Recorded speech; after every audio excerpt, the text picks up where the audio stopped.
అండి. మరి అదే విధంగా పండుగలు మనకి ఏం చేస్తాయండి, సంతోషాన్ని తెస్తాయి. మనకి ఇప్పుడు తెలంగాణలో ఎక్కువగా దసరా పండుగను చాలా మరి ఇష్టపడతాయి పండుగ అనమాట. మరి ఎంత లేని వాళ్ళైనా కానన్నా వారు ఆ ఉన్న లేమిలో కూడా మరి పండగ కోసం అని, పండగ వస్తుందని మరి కొత్త బట్టల కోసము పిల్లలను భర్త పిల్లలను ఈ రకంగా కుటుంబ సభ్యులందరూ ఎదురు చూస్తూ ఉండి అన్ని మరి సిద్ధంగా పెట్టుకుంటారు. దాంతోపాటు ఇంకోటి ఏంటంటే ఐక్యతను పెంచే పండుగలు ఎందుకు వస్తాయండి? ఐక్యతను పెంచడానికి.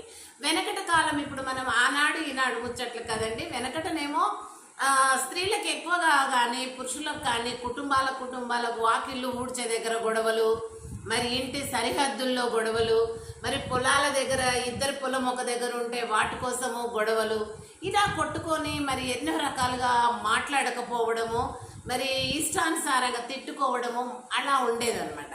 అటువంటి వాళ్ళందరూ కూడా ఈ యొక్క దసరా పండుగ రోజు ఏం చేస్తారంటే చక్కగా వారు ఆ యొక్క వెండి బంగారం అని జంబి ఆకును తీసుకొచ్చి వాళ్ళ చేతిలో పెట్టి మెడ పైన ఇటు అటు కౌగలించుకొని ఇక వాళ్ళు ప్రేమగా ఉందాం ఇప్పటి నుండా అనే ఆ కలయికతోటి వాళ్ళు అన్ని ఆ యొక్క కొట్లాటలు మనస్పర్ధలు అన్నీ మర్చిపోయి సంతోషంగా ఉంటారు పండుగ నుంచి. కాబట్టి ఇది ఒక ప్రేమను పెంపొందింప చేస్తున్నటువంటి పండుగ అని మనం చెప్పుకోవచ్చు.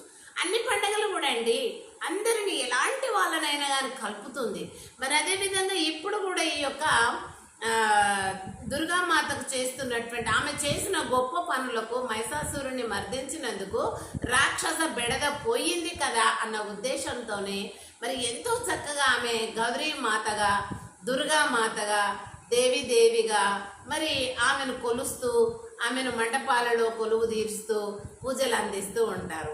ఎస్పెషల్లీ స్త్రీల పండుగనే ఎక్కువ అని నేను అనుకుంటా. ఎందుకంటే బ్రతుకమ్మ స్త్రీలకే, మరి అదేవిధంగా దేవి అంటే కూడా స్త్రీ మాతనే కాబట్టి ఈ రకంగా మరి పూజలు అందిస్తారు.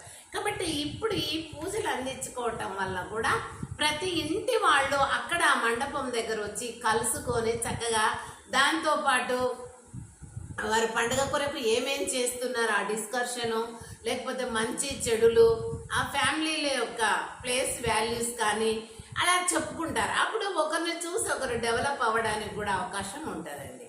ఇంకా ఏంటంటే ఒకవేళ పుట్టినింటికి అమ్మగారి దగ్గరకు అనేసి పుట్టినింటికి ఎక్కువ ఆడపడుచులు వెళ్తూ ఉంటారు. ఎందుకంటే ఇది అన్నిటికంటే తెలంగాణలో పెద్ద పండుగ. మా కూతుర్ని తీసుకొచ్చుకుంటా అని ఒకవేళ ఆ తల్లిదండ్రులైన ముసలి వాళ్ళు కానీ అన్నదమ్ములు కానీ ఆడపడుచులను వారి పిల్లలను భర్తలను తీసుకొచ్చుకొని మంచి ఘనంగా పండుగ జరుపుకుంటారు.